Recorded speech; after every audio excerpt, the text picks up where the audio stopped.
કહ્યું તો દુઃખ કેમ છે? કારણ માણસ સંસારમાં સુખ ગોતે છે એટલા માટે. સંસાર તો દુઃખમાં લય જ છે. અને નાશવંત છે.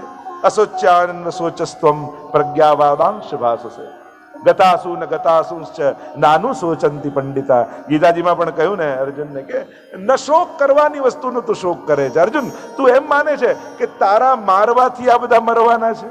તું નહીં મારે તોય મરવાના જ છે. જન્મ્યા છે, મરવાના જ છે. અને તું એમ માને છે કે તું નહીં મારે એટલે બધા જીવી જશે. જીવાડનારો હું છું અને મારનારો હું છું. તું કાંઈ કરવા સામર્થ્ય નથી રાખતો. જો મેં નક્કી કર્યું છે કે આ જીવશે તો તું ગમે તેટલા બાણ છોડ્યા અને સ્પર્શવાના નથી.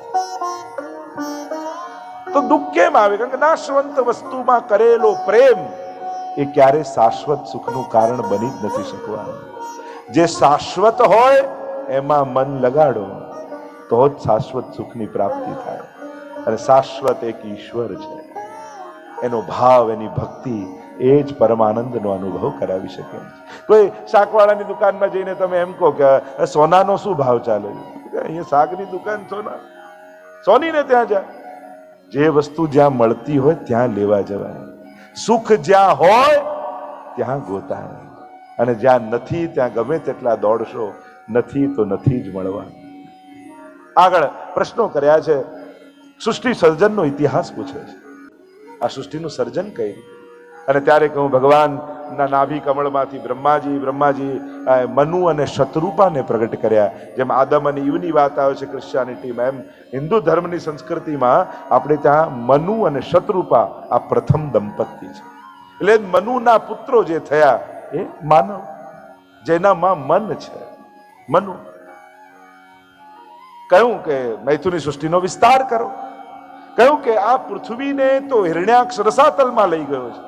પહેલા આને બ્રહ્માંડમાં પ્રસ્થાપિત કરો અને અનુકૂળ માહોલ કરો, ત્યારે સૃષ્ટિનો વિસ્તાર થાય.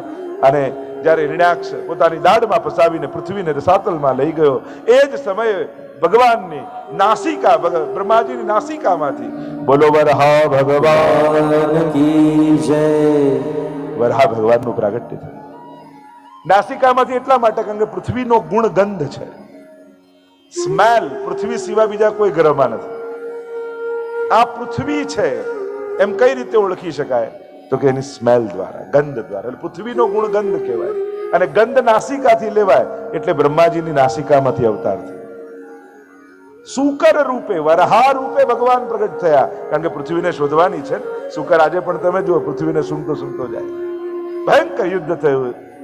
હિરણ્યાક્ષ એટલે કે જેની આંખ હિરણ્ય, સ્વર્ણ, પૈસા તરફ જેની આંખો છે, કેવલ ધન્ય જે બધું માને એના. અને આ તો વરહા, વર અહ એટલે દિવસ. શ્રેષ્ઠ દિવસ કયો? મિલે ગોપાલ સોહી દિનની.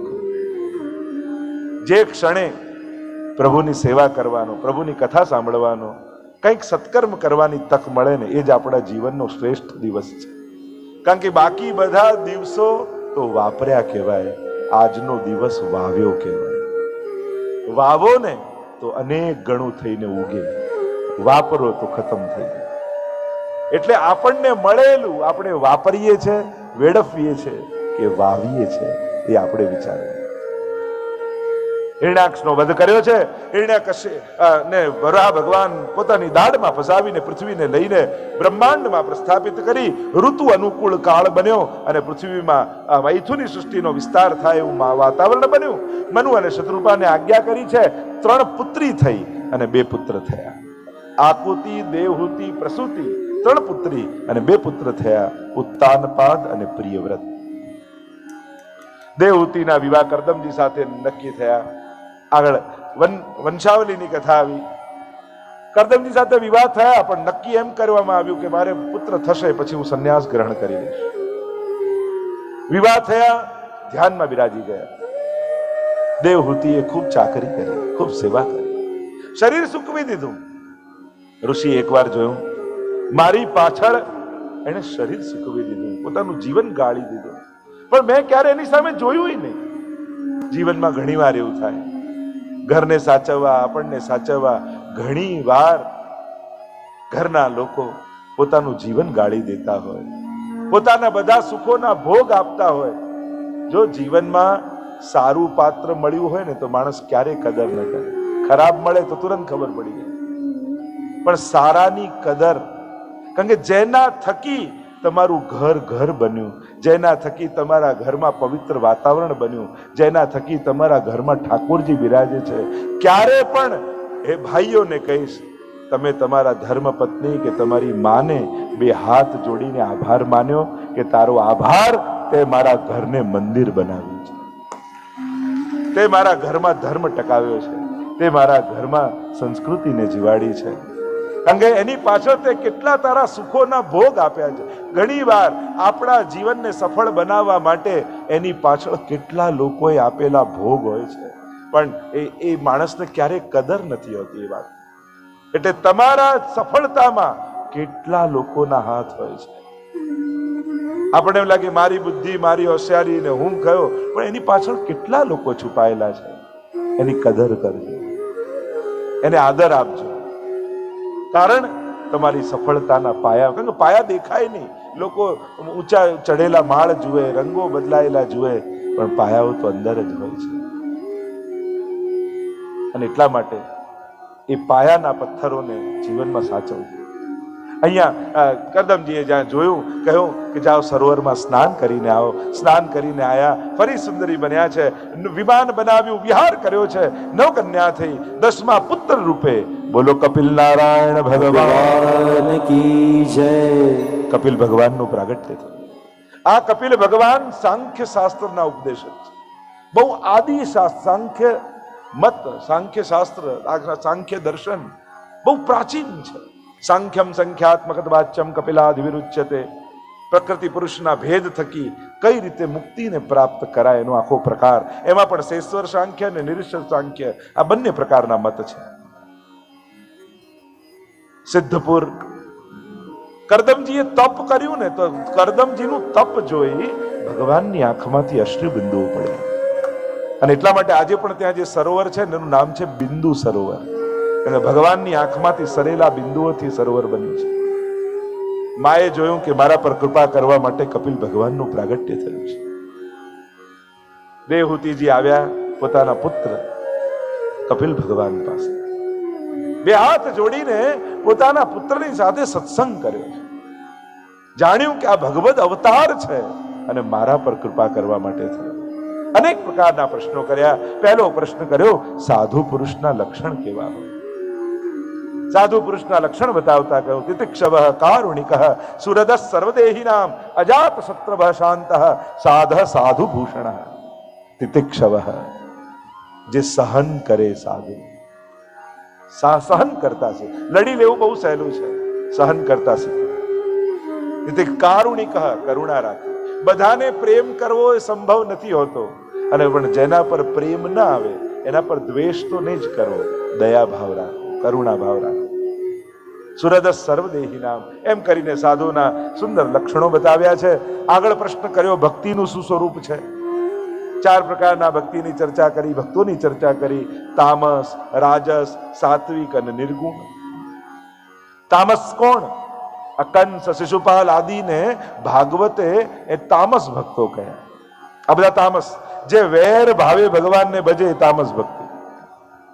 જો ભલે વેર કર્યો પણ મન ભગવાનમાં લગાડ્યું એટલે એમને પણ ભક્ત કહ્યા, તામસ ભક્ત. જે કોઈ ને કોઈ લૌકિક કામનાથી ભગવાનને ભજે એ રાજસ ભક્ત છે. પ્રભુ પાસે જાય ખરા પણ કાંઈ ને કાંઈ લૌકિક આકાંક્ષા માટે, એને પણ ભક્ત ભગવાન કહે છે. ચતુર્વિધા ભજન્તે મામ જના સુકૃતિનો અર્જુન આર્તો જિજ્ઞાસુ અર્થાર્થી જ્ઞાની ચ ભરતર્ષભ. ગીતાજીમાં 4 પ્રકારના ભક્તોની ભગવાન ચર્ચા કરે છે. આર્ત, દુઃખ આવે ને ભગવાનને પોકારે. કારણ કે ભક્ત નિસ્સાધન જીવ ક્યાં જાય, કોને પોકારે? તો ભગવાન એને પણ ભક્ત કહે છે. પણ આર્ત અને અર્થાર્થી ભક્ત છે, પણ ઉત્તમ ભક્ત નથી. અર્થાર્થી ભક્ત એ છે કે કોઈ ને કોઈ કામના માટે, ઈચ્છા માટે, સ્વાર્થ પૂર્તિ માટે ભગવાનને ભજે. એને ભગવાન નથી જોઈતા, એને ભગવાનથી જોઈએ છે. ભગવાન એને પણ ભક્ત કહે છે.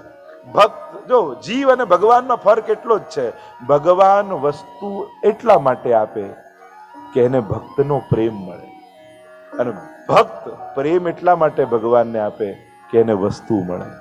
બસ ફરક આટલો.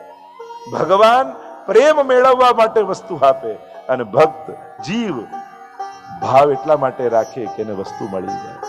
એના માટે એને ભગવાનથી મેળવવું છે, ભગવાન નથી મેળવવા.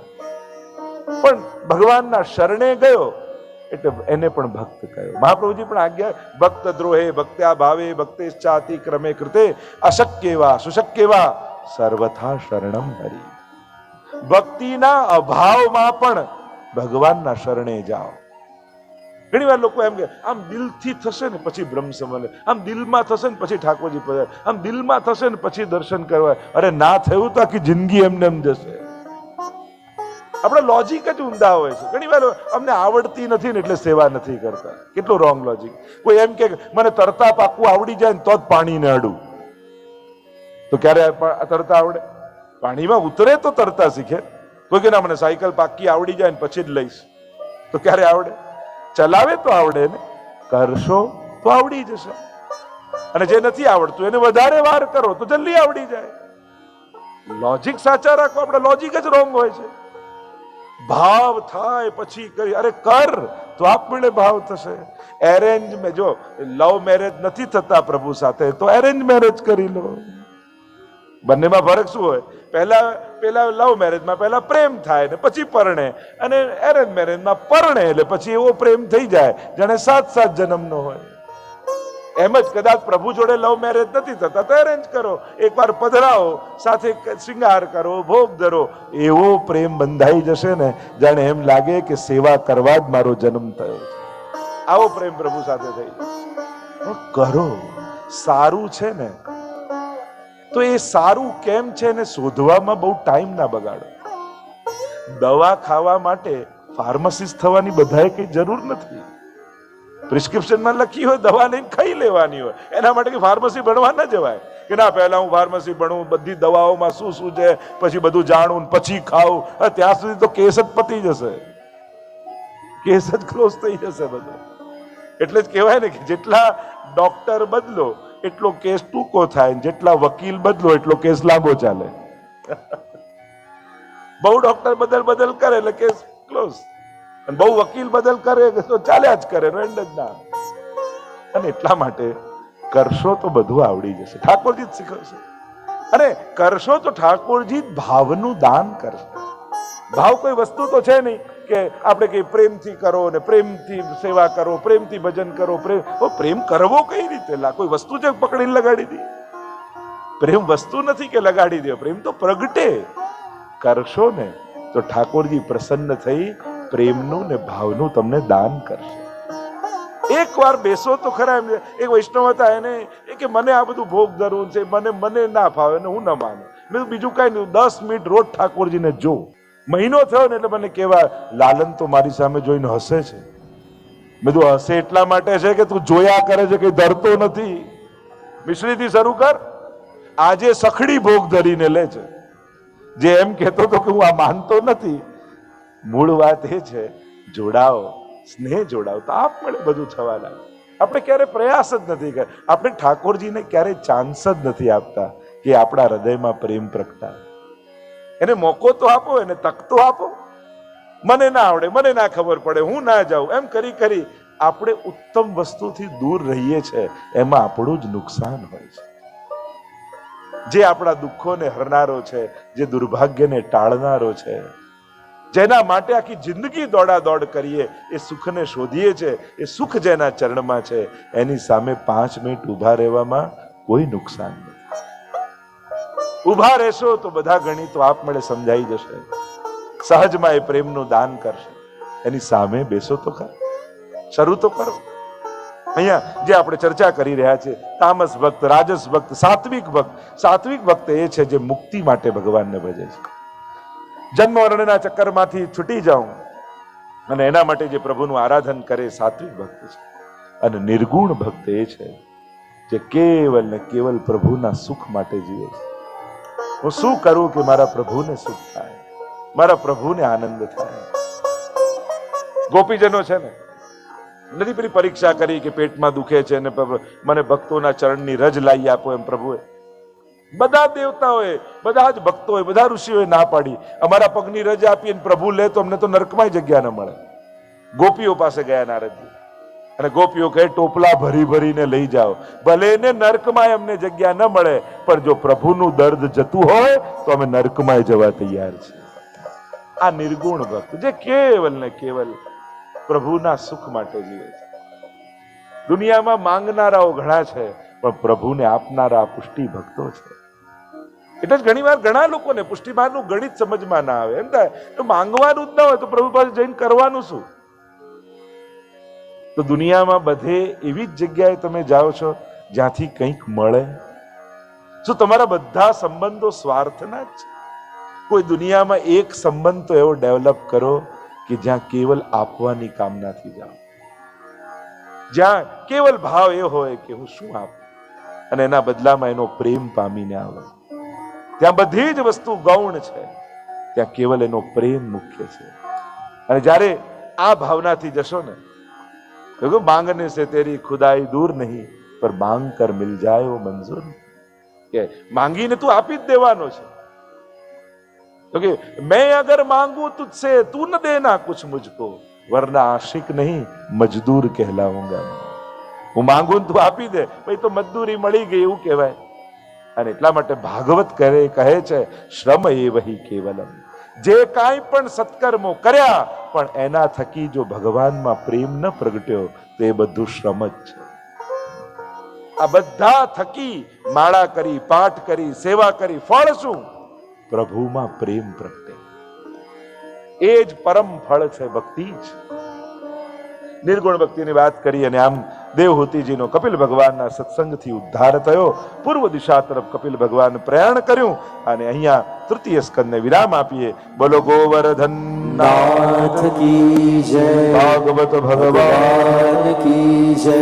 ચતુર્થ સ્કંદ વિસર્ગ લીલા. 31 અધ્યાયમાં 4 પ્રકરણ વિભાગ મહાપ્રભુજી બતાવ્યા. શાસ્ત્રીય સ્કંધે પ્રકરણે મહાપ્રભુજી પ્રકરણ વિભાગથી ભાગવત શીખવાડે છે, સમજાવે છે. પ્રકરણ બતાવ્યા: ધર્મ પ્રકરણ, અર્થ પ્રકરણ, કામ પ્રકરણ અને મોક્ષ પ્રકરણ. જેને ચતુર્વિધ પુરુષાર્થ આપણે કહેતા હોઈએ છીએ ને, ધર્મ, અર્થ, કામ અને મોક્ષ. અને પુરુષાર્થ એટલા માટે કહીએ છીએ કે આપણે બધા આ ચારેયની કામના રાખીએ છીએ. દરેકને આ ચારેય વસ્તુની ઈચ્છા છે જ. દરેકને ધર્મ જોઈએ છે, કોઈને અધર્મની ઈચ્છા નથી. ભલે દુનિયાનો ગમે તેટલો પાપી માણસ હોય, નાસ્તિક માણસ હોય, અધાર્મિક માણસ હોય, પણ પોતાના માટે ક્યારે પણ એ અધર્મ ઈચ્છતો નથી. બધા આગળ ખોટું બોલતો, કોઈ એમ ઈચ્છે મારી સામે કોઈ ખોટું બોલે? સત્ય જ જોઈએ છે ને. બધાને છેતરતો, કોઈ એમ ઈચ્છે મને કોઈ છેતરે? ઈમાનદારી જ જોઈએ છે. બધા આગળ ગુસ્સો કરતો હોય, કોઈ એમ ઈચ્છે મારી સામે કોઈ ગુસ્સો કરે? શાંતિ જ જોઈએ છે. કોને અધર્મ જોઈએ છે? દુનિયામાં કોઈને અધર્મની ઈચ્છા નથી, દરેકને ધર્મની જ આકાંક્ષા છે. એટલે ધર્મ એ કોઈ કરવાની વસ્તુ નથી, એ આપણા જીવનની માંગ છે. અર્થ, દરેકને સુખના સાધન જોઈએ છે, અને સુખી થવું એ કોઈ ગુનો થોડી છે. ઘણી વાર લોકોને એટલું બધું પેલું સંન્યાસનું સાંભળીને આપણા મનમાં એવું ઘુસાવી દીધું છે બધાએ કે આ પરિવાર કરવો, કામ કરવું, મહેનત કરવું, પૈસા કમાવા, બાળકો મોટા કરવા, પરિવાર સાચવ, જાણે કોઈ પાપ જ ન કરતા હોઈએ આપણે બધા. આ પાપ નથી, ગ્રહસ્થીનો આ જ ધર્મ છે. આપણે બધા ગ્રહસ્થી છીએ, આપણે બધા થોડી સંન્યાસી છીએ. સંન્યાસીના ધર્મો જુદા હોય, ગ્રહસ્થીનો આ જ ધર્મ છે. એને ધન કામ કરવું, ધન કમાવું, પરિવાર સાચવવું, બાળકો મોટા કરવા, ઘરને પરિવારને સુખી રાખવું, સાથે રાખવું, આ જ તો ગ્રહસ્થીનો ધર્મ છે. તમે આ નથી કરતા તો પાપ કરો છો. એટલે સૌથી પહેલા મનમાંથી આ કાઢી નાખો. આપણે બધાને એટલું બધું કઈ સંન્યાસનું આ મનમાં ઘુસાવી દીધું છે કે જાણે આ બધું જાણે જે જીવનમાં આપણે કરીએ છીએ પાપ જ કરીએ છીએ. આ પાપ નથી, ગ્રહસ્થીનો આ ધર્મ છે. તમે જે કરો છો સવારથી સાંજ, એ તમે ગ્રહસ્થીનો ધર્મ નિભાવી રહ્યા છો. એટલે આજે પેલો ગિલ્ટ ભાવ છે ને, એ કાઢી નાખો મનમાં. આ સંસારમાં પડ્યા ને સવારથી જઈએ ને તો કોણ કહે છે પડ્યા, લાવ લઈ લો સંન્યાસ. હંમેશા રડતા ને રડતા, કારણ કે મનમાં પેલું ગ્લાની ઘુસાવી દીધી છે કે આ બધું કરવું જાણે પાપ જ કરીએ છીએ. આ ગ્રહસ્થીનો ધર્મ છે. બ્રહ્મચારીના ધર્મો જુદા છે, ગ્રહસ્થીના ધર્મો જુદા છે, સંન્યાસીના ધર્મો જુદા છે, દરેકના એક પોતપોતાના ધર્મો છે. અને એ સ્વધર્મે નિધનમ શ્રેય પર ધર્મો ભયાવ. ગીતાજી ભગવાન સ્વધર્મમાં મરવું એ જ શ્રેષ્ઠ છે. જે સમયનો જે ધર્મ હોય માણસે પાળવો જોઈએ.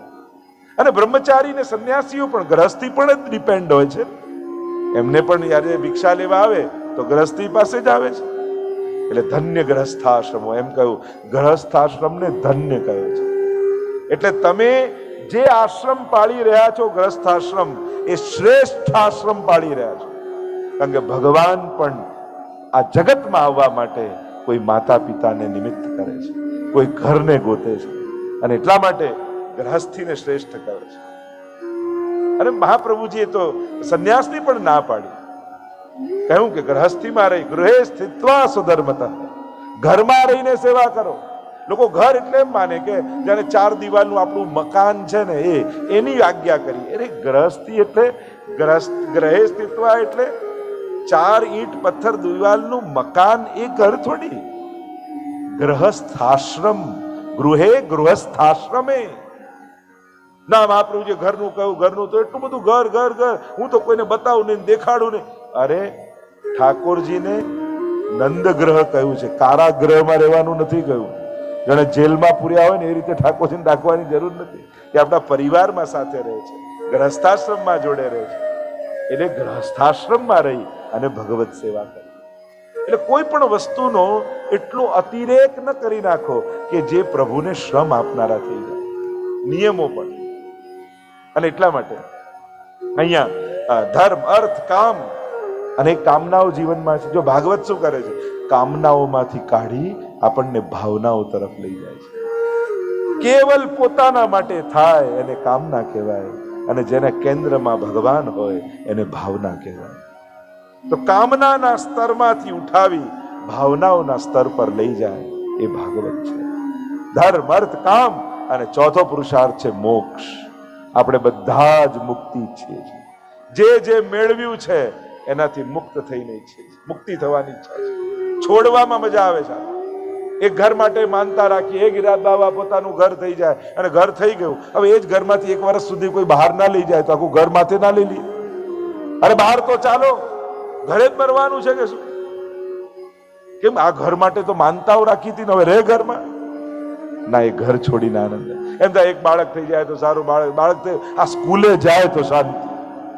એમ થાય કેમ? આના માટે તો પેલું કેમ કે પેલા અસવામાં કેમ કે બાળક માટે રાંદલ તેડે, પછી બાળક થયા પછી બાળકને કોઈ ના તેડે. પપ્પા કે મમ્મી તું રાખ, મમ્મી કે પપ્પા તમે રાખો. પેલો બિચારો ખોજ રમતો હોય. એટલા માટે જે મેળવ્યું છે એનાથી મુક્ત થઈને માણસને આનંદ આવે છે. મુક્તિ મનુષ્યનો સ્વભાવ જ છે. એ જેમાં બંધાયો છે એમાંથી છૂટવા માંગે છે. તો આ 4 પ્રકરણની વાત ધર્મ પ્રકરણમાં મનુની કન્યાના વંશમાં બોલો યજ્ઞ નારાયણ ભગવાન કી જય. દક્ષ પ્રજાપતિ છે, શ્રેષ્ઠ પદ મળ્યું છે, પ્રસૂતિ સાથે વિવાહ થયા છે. 16 કન્યાઓ થઈ. 13 કન્યા ધર્મને પરણાવી. આખો ધર્મનો પણ બહુ સુંદર પરિવારનો ઉલ્લેખ આમાં છે. 14મી કન્યા એનો વિવાહ થયા સ્વાહાના અગ્નિદેવ સાથે. એટલે જયારે અગ્નિમાં યજ્ઞ કરીએ ત્યારે આપણે બોલીએ સ્વાહા સ્વાહા સ્વાહા. આ સ્વાહા અગ્નિદેવના પત્નીનું નામ છે. 15મી કન્યા સ્વધાના વિવાહ પિતૃ સાથે કરાવ્યા. એટલે પિતૃ યજ્ઞ હોય ત્યારે સ્વધા સ્વધા એમ બોલવામાં. અને 16મી કન્યા સતીના વિવાહ મહાદેવજી સાથે થયા. પૂછ્યું કે દક્ષ અને મહાદેવજીમાં વેર કેમ બંધાયો?